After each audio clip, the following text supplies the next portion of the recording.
Ketua Dewan Ekonomi Nasional atau DEN Luhut Binsar Panjaitan menanggapi terkait resminya Indonesia menjadi anggota kelompok BRICS, yakni Brazil, Rusia, India, China, dan South Africa. Dengan begini, pasar Indonesia disebut akan lebih besar.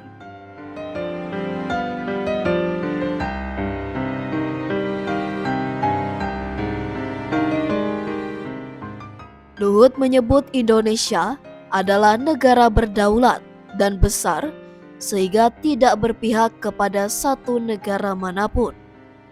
Terlebih dengan kepemimpinan Presiden Prabowo Subianto, Indonesia dinilai tidak takut dengan adanya retaliasi dari Barat atau Amerika Serikat.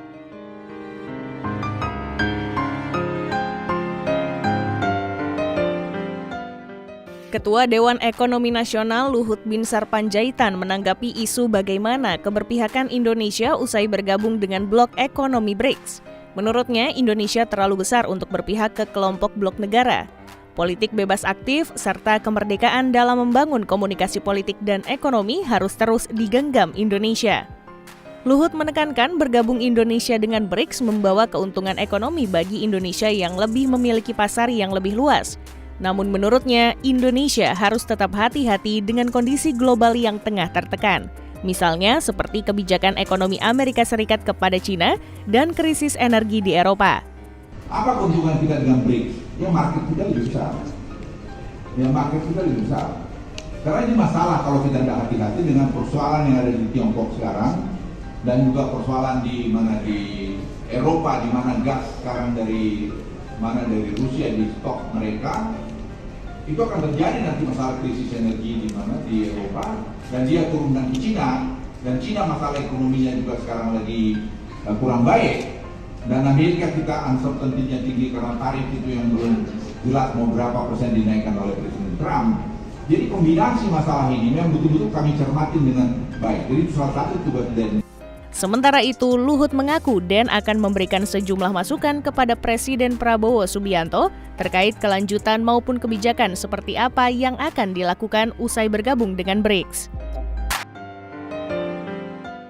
Dengan pasar Indonesia yang lebih besar, Luhut menyebut Indonesia bisa meminimalisir persoalan yang terjadi di beberapa negara seperti China dan AS.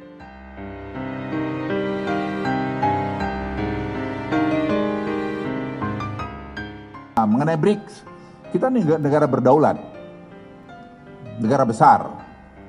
Negara ini, kalau Anda pernah baca saya nulis di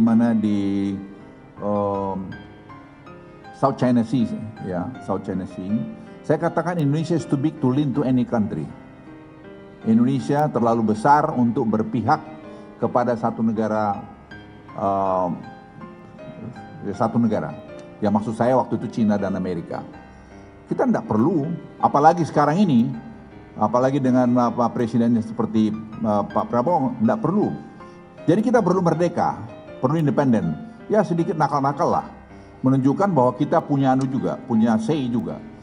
Apa keuntungan kita dengan BRICS? Ya market kita lebih besar. Karena ini masalah kalau kita tidak hati-hati dengan persoalan yang ada di Tiongkok sekarang, dan juga persoalan di Eropa, di mana gas sekarang dari Rusia di stok mereka. Itu akan terjadi nanti masalah krisis energi di Eropa, dan dia turunkan ke China, dan China masalah ekonominya juga sekarang lagi kurang baik, dan Amerika kita uncertainty-nya tinggi karena tarif itu yang belum jelas mau berapa persen dinaikkan oleh Presiden Trump. Jadi kombinasi masalah ini memang betul-betul kami cermatin dengan baik. Jadi itu salah satu tugas DEN tadi, memberikan masukan pada Presiden dalam proses pengambilan keputusan. Dan saya kira dengan keahlian-keahlian seperti Pak Dede ini, Pak Dede masih researcher di Harvard. Ya, dia masih researcher di Harvard dan dia tinggal di sana, dan ya sekarang ini masih kita tahan-tahan di sini, dan kita punya advisory board. Advisory board, Global Advisory Board. Itu ada tadi Ruhir Sarma, penulis buku One Man Wrong with Capitalism.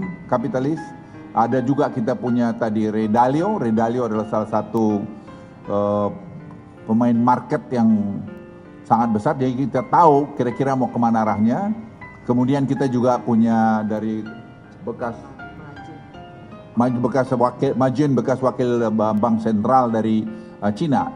Jadi kita betul-betul mendapatkan informasi yang sangat komprehensif sehingga kita didiskusikan di dalam konsil, dan itu kita berikan masukan pada presiden.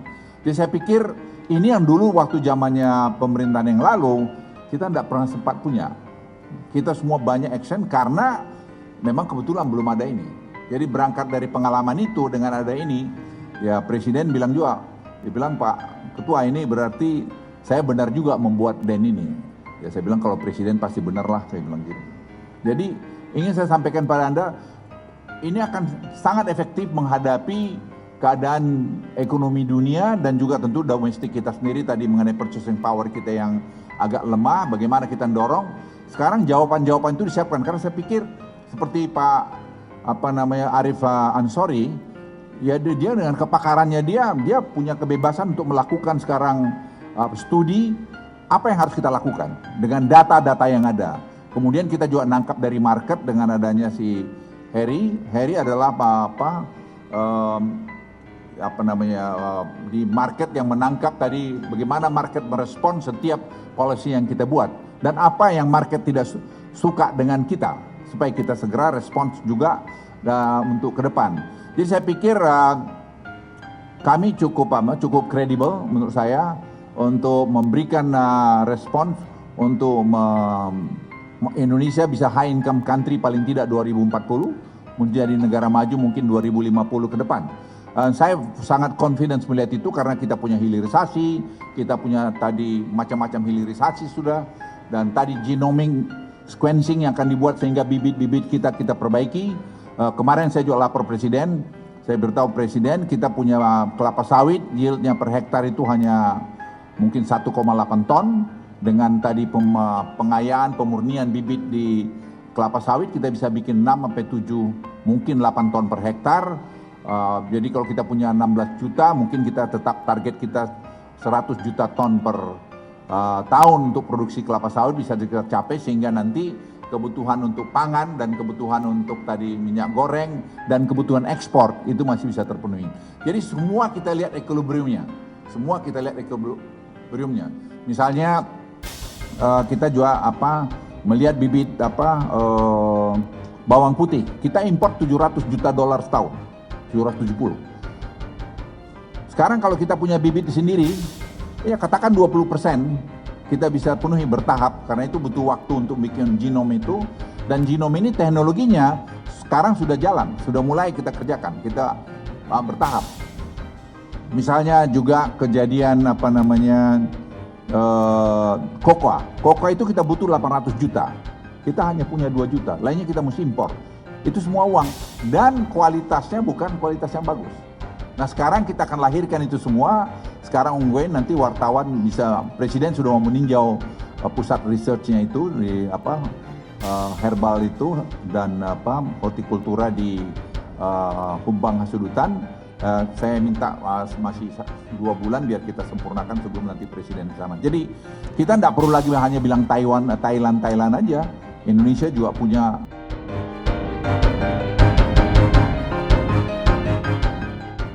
Kehadiran DEN disebut akan memberikan saran dan rekomendasi kepada Prabowo, serta bagaimana evaluasi dan implementasi dari kebijakan ekonomi prioritas pemerintah yang dijalankan di lapangan.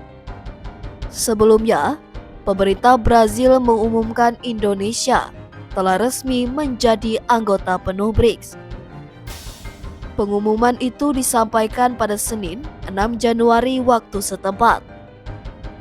Dilansir dari AFP, Kementerian Luar Negeri Brazil dalam sebuah pernyataan mengatakan Indonesia bersama dengan negara-negara anggota lainnya memiliki keinginan untuk mereformasi lembaga-lembaga pemerintahan global dan memberikan kontribusi positif terhadap kerjasama di negara-negara selatan. Brazil saat ini memegang jabatan Presiden bergilir BRICS pada tahun 2025. Pemerintah Brazil menyebut tawaran Indonesia untuk bergabung dengan BRICS telah disetujui dalam pertemuan puncak di Johannesburg pada tahun 2023. BRICS sendiri didirikan pada 2009 oleh Brazil, Rusia, India, China, dan Afrika Selatan.